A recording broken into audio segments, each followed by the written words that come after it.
의 성경 공부 제7과입니다. 오늘은 마가복음 10장을 공부하도록 하겠습니다. 예수님의 이혼에 관한 가르침이 나옵니다.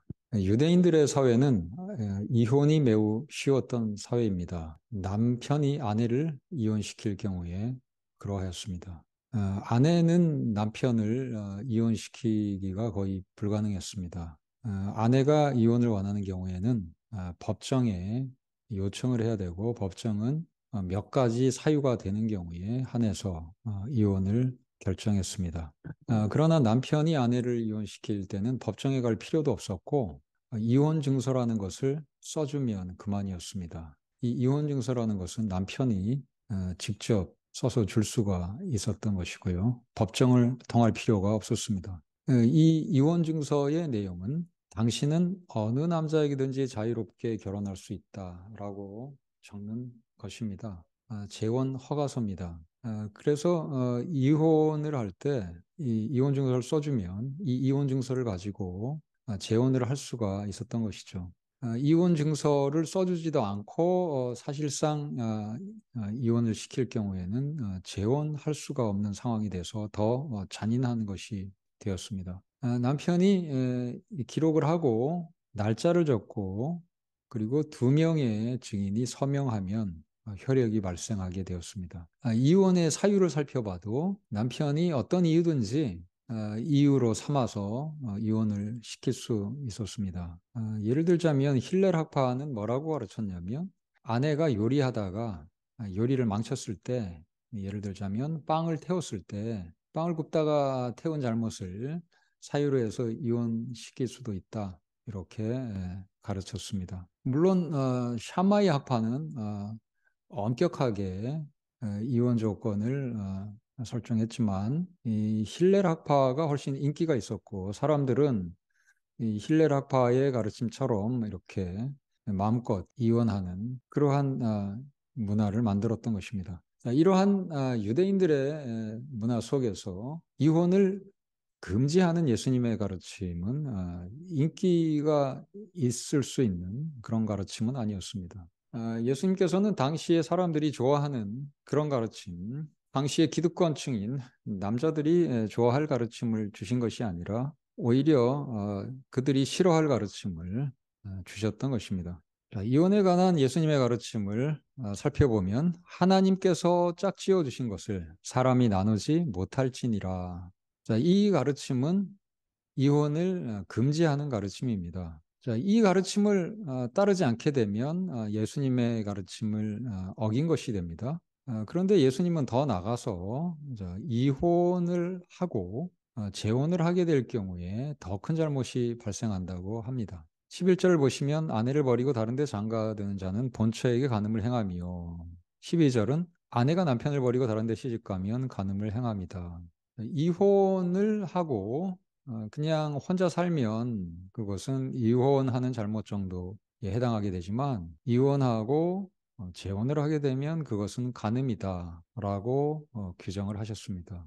유대인들은 이런 가르침을 납득하기 어려웠을 겁니다. 이혼을 했으면 그것은 구약 성경이 금한 것도 아니기 때문에 이혼한 것뿐이지 잘못이 아니라고 그들은 생각할 것이고 또 재혼을 했으면 정당하게 이혼을 했기 때문에 재혼한 것이 간음이 될 수는 없다고 여겼겠죠. 그러나 예수께서는 이 이혼하고 재혼을 하게 된 것은 지금 간음을 행하는 것이다. 이렇게 가르칩니다. 자, 엄격하게 간음을 구약 성경에 따라 적용하면 남의 아내를 차지하면 그것은 간음이 되겠죠. 그런데 예수님은 그것만 간음이 아니라 결혼을 이제 재혼을 하게 되는 그 상대방이 다른 남자의 아내가 아니어도 어쨌든 재혼을 하게 되면 그것은 간음에 해당한다라고 가르치십니다. 예수님은 일부 일처제를 전제하고 계십니다. 이 일부 일처제를 벗어나서 어떤 다른 상대방과 관계를 맺을 때는 그것은 간음에 해당한다라고 하시는 것이죠. 일부 일처제를 구약은 요구하지 않았습니다. 그런데 예수님께서는 그 일부 일처제를 전제로 하시고, 이혼이 사유가 안 되는데 이혼이 법적으로 성립을 했더라도 서류상으로 이혼일 뿐이지 그것은 아직 이혼이 안 된 것이고, 그런 상태에서 이 남편이나 아내가 다른 남자나 여자와 결합하는 것, 이것은 간음에 해당한다. 이렇게 가르치신 것입니다.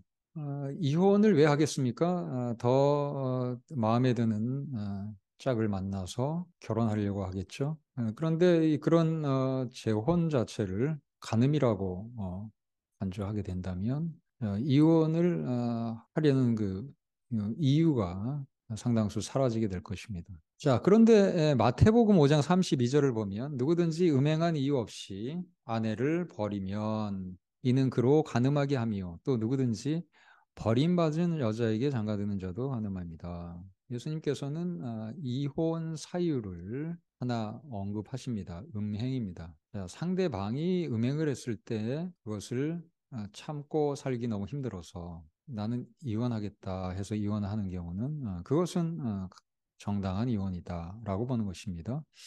자, 그런 경우에는 이혼이 정당한 이혼이니까 재혼을 하는 경우도 정당한 재혼이 될 수 있을 것입니다. 또는 이 상대방이 음행한 그 잘못 이상의 잘못을 했을 때는 이 기준이 지금 음행이기 때문에 그 이상의 잘못일 경우에 예를 들면 죽이려고 한다 뭐 이런 사유가 될 때는 역시 정당한 이혼 사유가 된다고 적용할 수 있을 것입니다. 자, 예수님의 이혼에 대한 가르침은 어떤 효과를 가져올까요? 당시에 쉽게 이혼당하던 여인들이 보호받게 됩니다. 아무 사유나 되어서 이것은 이혼 사유가 된다고 하면서 여인을 이혼 증서 하나 써주고 버릴 수 있던 그런 사회에서 여인들의 권리를 보호해 주신 예수님의 가르침이 되겠습니다. 이런 가르침으로 인해서 여인들이 보호받을 수 있게 되었던 것입니다. 자, 마가복음 10장 13절부터 예수님의 구원론이 개진됩니다. 14절에 보면 하나님의 나라가 이런 자의 것이다 라고 합니다. 15절은 하나님의 나라를 어린아이와 같이 받아들이지 않는 자는 절대로 그곳에 들어가지 못한다라고 합니다. 그러니까 이런 자라는 것은 하나님 나라를 어린아이처럼 받아들이는 자를 가리킵니다. 하나님의 나라는 하나님의 통치를 가리키는 말입니다. 하나님의 통치를 받아들인다는 것은 하나님의 다스림에 순종한다는 뜻이죠. 하나님의 다스림을 인정하고 그것에 순종하는 것이 바로 믿음이겠지요. 그러니까 믿음을 가지는 자, 믿는 자는 구원받고 그런 믿음의 표지를 보이지 않는 자, 하나님의 주권을 거부하는 자, 그런 자는 절대로 구원받지 못한다라는 말씀이죠. 하나님의 나라에 들어간다라는 표현은 마가복음 9장 47절에서 지옥에 던져진다의 반대말입니다. 그리고 9장 48, 49절에서는 하나님의 나라에 들어간다는 말은 영생에 들어간다는 말과 동의어입니다. 그리고 마가복음 10장 25, 26절에서 보면 하나님 나라에 들어간다는 이런 표현은 구원받는다는 뜻임을 알 수 있습니다. 그러니까 어떤 자가 하나님 나라에 들어가고 어떤 자는 절대 하나님 나라에 못 들어간다라는 이런 표현은 구원론을 다르게 진술하는 것이죠. 우리는 믿음으로 구원받는다는 그 교리를 많이 들어왔을 것입니다. 자, 그 교리에 해당하는 예수님의 말씀이 바로 하나님의 나라를 어린아이처럼 받아들이지 않는 자는 하나님 나라에 못 들어간다는 것입니다. 하나님 나라에 누가 들어가는지 예수님께서 알려주신 말씀인데 이 말씀은 구원을 누가 받는가를 알려주면서 동시에 우리가 익히 알고 있는 믿음으로 구원받는다고 할 때 믿음이 무엇인지도 동시에 알려주는 말씀입니다. 믿음은 하나님의 나라, 하나님의 통치, 그것을 받아들이는 것이 바로 믿음입니다. 우리가 예수님을 믿을 때 그 예수님을 믿는 가장 중요한 특징이 예수님을 나의 주인으로 모시는 것입니다. 내가 나의 주인이라면 그것은 믿음이 아니겠죠? 예수께서 주이시고 나는 종입니다. 나는 예수님의 다스림을 받는 그런 사람입니다. 라는 그런 태도, 이것이 믿음이라 하겠습니다.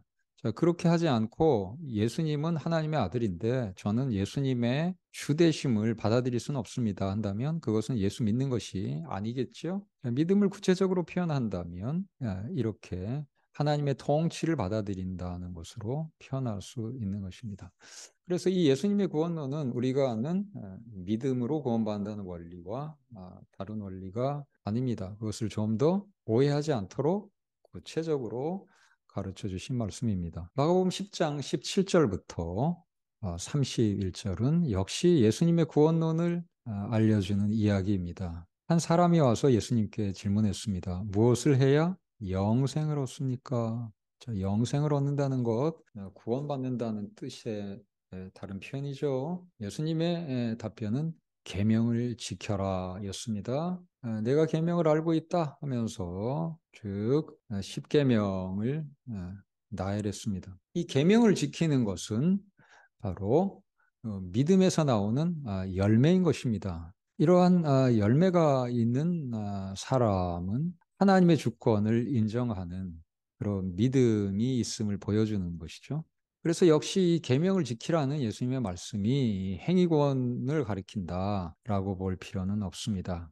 믿음에서 나오는 열매로서의 계명 지킴을 언급했다 볼 수 있습니다. 그런데 이 질문한 사람이 이 계명들을 잘 지키고 있습니다. 라고 답을 합니다. 어릴 때부터 지켜왔습니다. 그때 예수께서는 이 사람이 계명을 잘 지키지 못하고 있는 부족한 부분 하나를 지적합니다. 그리고 가진 것을 팔아 가난한 자들에게 주라고 말씀하십니다. 자, 무슨 계명을 이 사람이 어기고 있었을까요? 이 사람은 구약 토지법을 어기고 있었다라고 할 수 있습니다. 왜냐하면 22절에 이 사람에게 그때 맞다가 많았다라고 하기 때문입니다. 자, 이것을 재산으로 번역하기도 하지만 엄밀하게 번역하면 이 그때 맞다는 토지 재산을 가리킵니다. 70인역에서 이 단어는 땅이나 포도원 등 이런 부동산을 가리키는 용어였습니다. 그러니까 이 사람은 이것을 팔아서 가난한 자들에게 줘야겠죠. 이것이 돈이었다면 그냥 나눠줄 수 있었을 것입니다. 근데 이 사람은 토지 부자여서 이 토지를 팔아야만 나눠줄 수 있었던 것입니다. 자, 사도행전 5장 1절에서도 아나니아 삽비라가 그때 말을 팔았다고 하는데 그것은 3절에서 땅값이라고 판 결과가 땅값이라고 나오니까 토지였다는 것을 알 수 있습니다. 토지법을 어긴 결과 이 사람에게는 이 토지가 많았습니다. 토지법을 지켰다면 토지가 많을 수가 없습니다. 자, 구약 토지법은 어떻습니까? 토지를 영구매매하지 말라는 레위기 말씀에 따라서 토지는 잠시 희년 때까지 빌려주는 임대만 할 수 있었습니다. 그런데 토지를 영구매매하니까 토지를 많이 가진 사람이 생겨나는 것입니다. 그리고 토지를 임대해 주었을 경우에는 그 한계가 희년 때까지입니다. 희년이 되면 임대 기간이 만료되고 이 토지는 원래 주인에게 돌아갑니다. 자, 이런 이 토지법을 지키는 사회에서는 토지를 애초에 균등하게 분배받았던 그 상태에서 벗어나지 않은 채 유대인들이 전부 토지를 모든 가문이 다 가지는 그런 사회를 형성할 겁니다. 그 토지가 없는 사람이 없을 거고 이렇게 많이 가진 사람도 생겨나지 않는 사회가 될 것입니다. 그런데 이 율법을 지키지 않고 있었습니다. 그리고도 율법을 잘 지킨다고 착각을 하면서 제가 어릴 때부터 지켜왔습니다. 라고 답을 하게 되는 것입니다. 예수께서는 이 부분을 해결하도록 하신 것입니다. 27절을 보면 예수께서는 사람에게 구원이 불가능하지만 하나님은 전능하시다라고 하십니다. 구원이라는 것은 사람이 노력해서 얻을 수 있는 것이 아니라는 것입니다. 자, 그럼에도 불구하고 하나님은 사람을 구원하시는 능력을 가지신 분입니다. 자, 하나님께서 이렇게 사람에게 불가능한 그런 구원을 할 수 있다는 것은 이 말씀 그대로 하나님의 전능성의 한 부분입니다. 그런데 이것이 하나님께서 구원을 받는데 조건으로 제시되는 이 까다로운 조건들, 예를 들면 율법을 지켜야 한다. 뭐 이런 조건을 면제하시는 걸로 이해해서는 안 되겠습니다. 만약에 이런 조건을 면제하는 거라면 예수께서 오셔서 우리 죄를 대신해서 십자가에 못 박혀 죽으실 이유가 없습니다. 그냥 조건 면제했으니까 이제 다 구원받겠다 하면 되는 것이죠. 그런데 하나님께서는 우리의 죄값을 치르게 하셨습니다. 조건이 면제가 안 된 것이고요. 형벌을 다만 예수께서 대신 받으신 것이죠. 이 하나님의 크신 능력은 부자들이 구원받기가 매우 힘들다. 낙타가 바늘기로 들어가는 것보다 더 힘들다. 이처럼 구원받기 힘든 그런 부자들의 경우에도 변화시켜서 하나님의 말씀대로 이렇게 토지법을 따라서 재산을 처분할 수 있게 하시는 능력인 것입니다. 그런 능력이 나타난 사건 중에 사도행전에 나온 예루살렘 교회에 놀라운 그런 토지를 팔아서 사도들한테 내놓으니까 사도들이 가난한 자들에게 나누어준 그런 사건을 볼 수 있습니다. 이것은 하나님의 전능하신 능력이 행한 기적인 것입니다. 예루살렘 교회 성도들이 성령을 받고 변하지 않았다면 이렇게 토지를 팔아서 내놓지는 못했을 것입니다. 그러나 하나님은 성령을 통해서 하셨던 것입니다. 자, 29절과 30절을 보면 반드시 구원받는 사람의 경우가 언급됩니다. 자, 이런 경우는 믿음이 확실히 확인되는 경우에 해당할 것입니다. 복음으로 인해서 가족이나 터지나 집을 포기한 자가 반드시 영생을 얻는 자, 내세의 영생을 얻는 자에 해당합니다. 예수 안 믿는 사람이 이런 포기를 할 수 있을까요? 이것은 불가능할 것입니다. 복음으로 인해서 이렇게 가족이나 터지나 집을 포기한 자가 예수를 안 믿고 이렇게 할 수 있었을까요? 아니죠. 확실히 그 사람은 믿었음을 이런 행동을 통해서 입증을 한 경우입니다. 그래서 믿음의 열매가 이렇게 확실히 맺혀서 입증되는 경우에 예수님은 그는 반드시 영생을 얻을 것이다. 이러한 자 중에 영생을 얻지 못할 자가 없다라고 선언하시는 것입니다. 자, 여기에 가족을 포기한 자를 나열하면서 아내나 어린아이의 경우는 빠져 있습니다. 아내를 버리거나 어린 아이를 버리는 것은 해서는 안 되겠죠. 아무리 우리가 복음 때문에 모든 걸 버린다고 할지라도 아내가 예수 안 믿는다고 해서 이혼시킨다던가 어린 아이가 예수 안 믿겠다고 한다고 양육을 시키지 않고 버린다거나 할 수는 없는 것입니다. 아내의 경우에 불신 아내가 먼저 이혼을 요구할 때는 그럴 때는 이혼을 당해줘도 된다고 사도 바울은 고린도전서 7장에서 가르치죠. 그러나 예수 믿는 사람이 먼저 그렇게 불신 배우자를 이혼시킬 수는 없는 것입니다. 신앙을 원인으로 해서라도 그렇게 먼저 이혼을 불신자와 멍해를 같이 할 수 없다 하면서 이혼시킬 수는 없는 것입니다. 자, 이런 가족이나 토지나 집을 포기한 사람은 현세의 100배를 받는다고 했는데 그것은 교회 공동체를 통해서 받는 것을 가리킬 겁니다. 이 교회를 통해서 어떻게 100배를 받습니까? 교회가 확대된 가족이다라는 것을 알려주는 말씀입니다. 교회는 확대된 가족이기 때문에 그 가족의 구성원들이 또 함께 재산도 누릴 수 있는 것이죠. 그러니까 교회 공동체에 속한 많은 지체들의 재산은 결국 나의 재산이나 다름없는 거니까 100배를 받게 되는 것이고요. 또 교회에 있는 그 많은 사람들이 한 가족이니까 가족이 100배 이상 늘어나는 것입니다. 그런데 이 100배 받는 목록에 아버지는 없는 것을 우리가 살펴보게 됩니다. 어머니는 100배 받지만 아버지는 100배를 받을 수 없습니다. 왜냐하면 교회에는 하나님 외에 아버지가 없기 때문입니다. 그러면 나이 많은 그런 남자들은 다 형님인 것이죠. 형님은 있어도 오빠는 있어도 아버지는 없는 것입니다. 31절은 나중된 자가 먼저 된다고 하고요. 자, 먼저 된 자가 된다고 하는데 이것은 무슨 뜻일까요? 여기에서 나중된 자, 먼저 된 자는 지금 문맥에서 부자 가난한 자를 언급하듯이 나중된 자는 가난한 자를 가리키고 먼저 된 자는 부자를 가리킬 수 있습니다. 가난한 자가 먼저 예수를 믿고 부유한 자는 참 예수 믿기가 어려운 것이죠. 자, 그런 측면을 얘기한다고 볼 수 있겠습니다. 10장 35절부터 45절을 보면 제자들이 권력을 탐한 것을 우리가 볼 수 있습니다. 이 권력을 탐한 제자들은 야고보와 요한 두 제자였습니다. 그들은 주의 영광의 때에 예수님의 좌우편 차지하게 해달라고 합니다. 이 예수님의 영광의 때는 예수님께서 왕이 되어서 이 통치권을 받으시는 그런 때로 볼 수 있습니다. 자, 예수님께서 왕의 자리에 앉으시면 그 좌우에 최고로 높은 두 자리를 우리에게 주세요라고 요청을 한 것인데요. 그러자 예수님께서는 내가 마시는 잔을 마실 수 있느냐라고 질문합니다.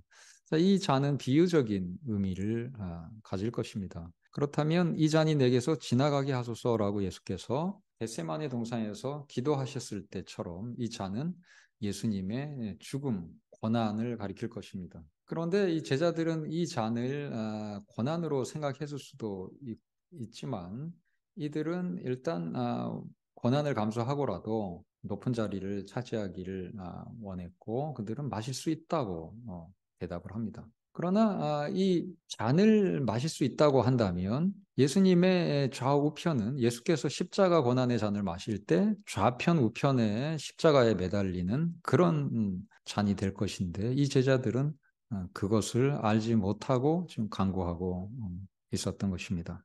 예수님은 십자가에서 왕으로 등극하시죠. 십자가 상에 그 죄패에 유대인들의 왕이라고 붙어 있었고 예수께서는 유대인의 왕으로서 십자가에 못 박히게 되었던 것입니다. 그런데 그 좌우편은 이 죄수들이 차지하는 사형수들이 차지하는 자리인데 그런 자리를 내놓으라고 약속해 달라고 할 때 예수께서는 그들이 뭘 구하는지 모르고 이렇게 구하는 모습을 지적하신 것입니다. 44절을 보면 으뜸이 되고자 하는 자는 모두의 종이 될 것이다 라고 예수께서 말씀하십니다. 자, 이 말씀에 나오는 종이 될 것이다 미래형인데 이것은 명령형으로도 해석할 수가 있어요. 그렇게 해석하면 으뜸이 되고자 하는 자는 모두의 종이 되어야 한다.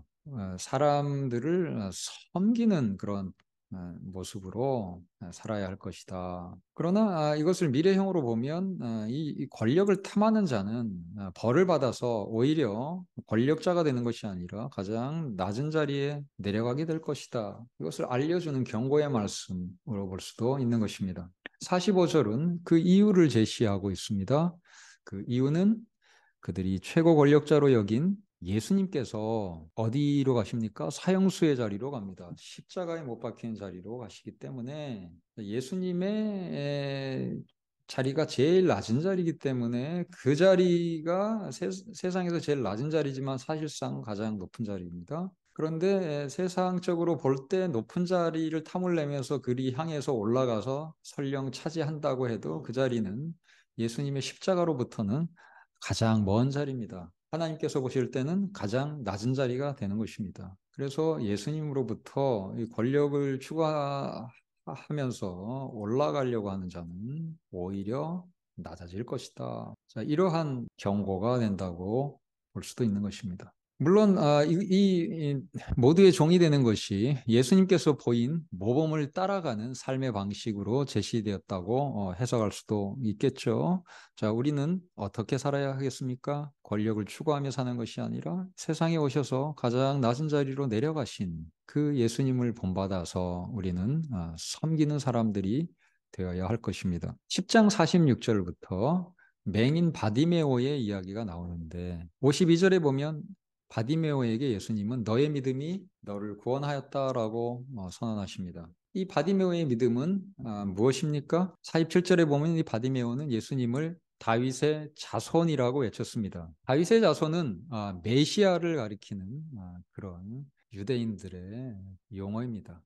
이 바디메오는 예수님이 메시아, 그리스도, 유대인들이 기다리던 구원자임을 알았고 크게 소리쳐서 외쳤습니다. 그리고 이렇게 외치는 것을 사람들이 못 견디고 조용하라고 다그쳤을 때 더 크게 소리 질렀습니다. 다윗의 자손 예수여. 더 크게 소리 질렀습니다. 자, 이러한 방해물에 굴하지 않는 그런 모습도 역시 믿음의 모습입니다. 예수님이 누군지 알고 그리고 그 예수님이 하나님의 아들 메시아임을 선포하고 그리고 방해를 받을 때 더 크게 물러서지 않고 더 크게 외친 이런 모습, 믿음의 모습이죠. 그리고 이 바디메오는 이 예수께서 자신의 눈을 뜨게 하실 수 있는 분이라고 믿었습니다. 무엇을 원하느냐고 예수께서 묻자 눈 뜨기를 원한다고 하면서 예수님께 자신의 소망을 아뢰입니다. 이 바디메오는 예수님이 어떤 분인지 그 정체를 아는 지식에 그치지 않고 예수님의 능력을 믿는 데까지 나아갔습니다. 이런 바디모의 믿음은 예수님의 인정을 받았고 그는 또한 치유받을 수 있었습니다. 자, 이제 문제를 풀면서 공부를 좀 더 해보겠습니다. 첫 번째 질문은 이혼이 가능한 사유는 무엇일까요? 결혼의 본질은 무엇일까요? 자, 예수님께서는 이혼 가능한 사유를 딱 하나 제시하셨는데 그것은 마태복음 5장 32절에 나오는 음행입니다. 음행은 결혼 서약을 깬 것입니다. 상대방이 깨는 것입니다. 그래서 그런 결혼 서약을 상대방이 깨고 이 음행을 한 경우에는 이혼을 할 수 있다. 이것을 우리는 알 수 있습니다. 자, 그 외에는 물론 이런 음행보다 더 심한 사유가 있을 수는 있습니다. 그런 사유의 경우는 역시 사유가 된다고 적용할 수는 있습니다. 그러나 그 외에 이런 음행보다 못한 많은 사유들, 뭐 성격이 안 맞는다든가 등등등 그런 사유들은 사실 이혼 사유가 될 수 없음을 우리는 분명히 알 수 있습니다. 하나님께서 짝지어 주신 것을 사람이 나누지 못할지니라 예수님은 이혼을 금지하셨습니다. 그렇다면 결혼의 본질은 무엇입니까? 10장 6절에서 8절을 보시면 둘이 한 몸이 될지니라 라고 하셨습니다. 남자와 여자가 부모를 떠나서 이제 하나가 되는 더 이상 둘이 아니고 하나로 결합하는 것이 결혼이다. 이것을 알려줍니다. 그리고 하나님께서 짝지어 주신 것이라는 말은 지금 어떤 짝을 이루어지고 사람이 절대 나눌 수 없는 그런 관계가 형성됐다는 것인데 이것은 언약 관계를 표현한다고 할 수 있습니다. 나눌 수 없는 그런 깨질 수 없는 관계. 그러나 또 사람들은 그 언약을 결혼 서약을 파기하죠. 그 파기하는 것이 바로 음행입니다. 결혼을 하면 죽을 때까지 이제 다른 짝을 찾지 않고 한 몸이 돼서 살겠다는 건데 그것을 깨버립니다. 한쪽이 그것을 깨면 결혼은 깨지는 것이죠. 그러면 상대방은 정당하게 이혼을 할 수가 있게 되는 것입니다. 질문 두 번째입니다. 하나님의 나라를 어린아이처럼 받아들이는 모습은 어떤 모습일까요? 이 하나님 나라에 들어가는 자의 모습이 이 마가복음 10장에 나오는데요. 복음을 위하여, 예수를 위하여 집이나 가족이나 터지를 버리는 모습. 이것은 하나님의 통치를 받아들이는 모습이죠. 내 소유를 팔아 가난한 자들에게 주고 나를 따르라 한 이런 말씀, 그런 말씀에 순복하는 것이 매우 어렵지만 그것을 순복하는 모습, 어린아이처럼 하나님의 통치를 받아들이는 모습입니다. 바디메오의 경우처럼 예수님을 다윗의 자손이라고 믿고 또 소리쳐 선포하는 그런 모습, 이런 모습도 믿음의 모습이죠. 하나님 나라에 들어가는 그런 자의 모습입니다. 그리고 조용히 하라고 하자 더 크게 다윗의 자손이여 하고 외친 이 바디메오의 모습, 눈을 뜨게 해주세요라고 예수님의 능력을 확신하고 요청하는 그런 모습, 다 하나님의 통치를 받아들이는 모습입니다. 그러나 이 하나님 나라에 들어가지 못하는 자의 모습은 어떤 모습일까요? 재물을 포기하지 못하는, 하나님의 통치를 따르지 않아서 이 토지 재산이 많이 생겼지만 그것을 이제 하나님의 토지법대로 정리해라 라고 말씀 주셨는데도 그 하나님의 법도대로 이렇게 바꾸지 못하고 고민하는 그런 모습, 재물을 포기하지 못하고 있는 모습, 하나님의 통치 대신 재물이 더 소중한 그런 모습. 이것은 하나님 나라에 들어가지 못하는 자의 모습이죠. 또 예수님의 제자 두 명이 예수님의 영광의 때 좌편, 우편, 높은 자리 차지하게 해주세요라고 요구하는 그런 모습. 이런 권력 지향의 모습도 역시 하나님의 통치를 받아들이는 그런 모습은 아닐 것입니다. 하나님의 통치를 받아들인다면 예수께서 보이신 모범처럼 섬기는 자의 모습으로 살면서 예수님을 본받아 살아가는 것에 만족할 수 있는 모습이어야 할 것입니다. 세 번째 질문입니다.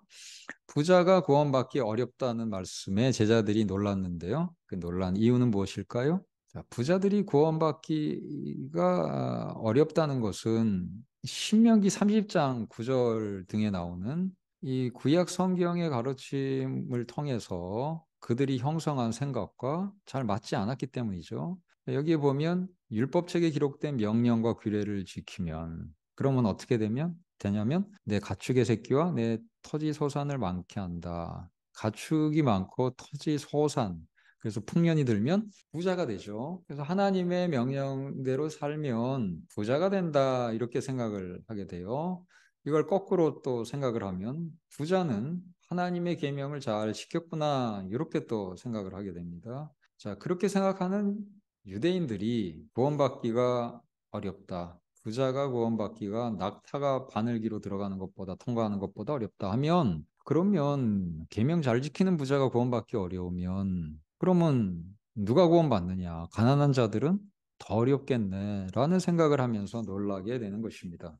자, 그러면 부자든 가난한 자든 사람은 구원받기가 어렵죠. 하나님께서 그 불가능한 구원을 가능하게 해 주시는 것입니다. 제자들은 부자는 구원받기 어렵지만 가난한 자들은 좋은 사람들이니까 구원받기 더 쉬울 거야, 이렇게 생각을 하지 않았던 것입니다. 가난한 자들은 이 율법을 잘 못 지켜서 가난하다고 생각을 하는 것이 유대인들의 그 생각이었고, 제자들도 그렇게 생각했을 것입니다. 네 번째 질문입니다.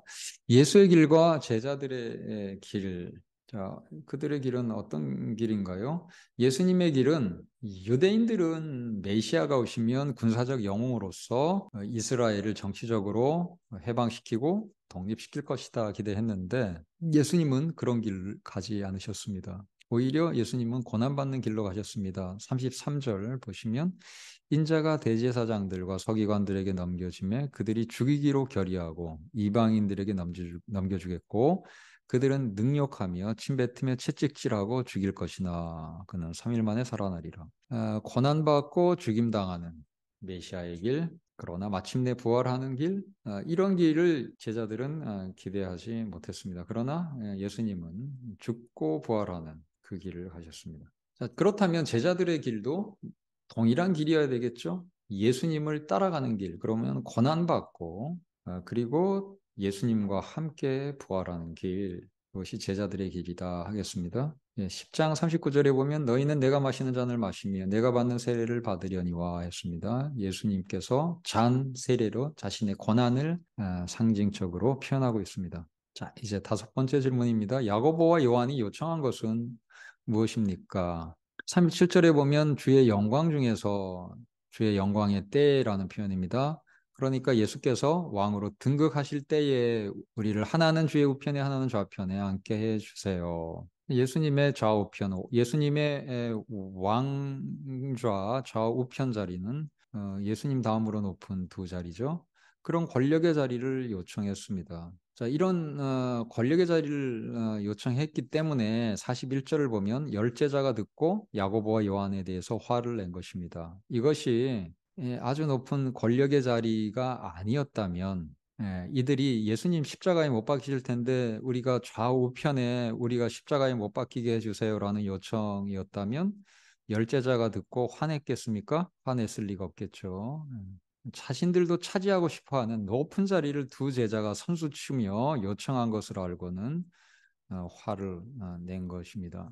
여섯 번째 질문입니다. 사도들과 맹인들의 차이는 무엇일까요? 이 높은 자리를 야고보, 요한 두 사도가 요구합니다. 이들은 권력을 지향했습니다. 그러나 바디메오는 무엇을 요구합니까? 선생님, 보기를 원합니다. 오직 눈을 뜨는 것을 원했습니다. 우리는 무엇을 추구합니까? 야고보 요한처럼 높은 자리를 원합니까? 아니면 맹인 바디메오처럼 보기를 원합니까? 우리는 그리스도인으로서 살면서 세상에서나 또는 교회에서나 또는 가정에서나 우리가 뭔가 권력을 누리고 높아지기를 원합니까? 아니면 우리는 보기를 원합니까? 하나님에 대해서 더 알고 성경에 대해서 더 알고 진리를 분별할 수 있는 눈을 뜨기를 원합니까? 우리가 원하는 것은 무엇이어야 할까요? 맹인 바디메오처럼 우리가 하나님을 바로 아는 지식에 눈을 뜨기를 원하는 자들이 다 되었으면 좋겠습니다. 자, 이번 주는 여기까지 하겠습니다. 여러분 수고하셨습니다.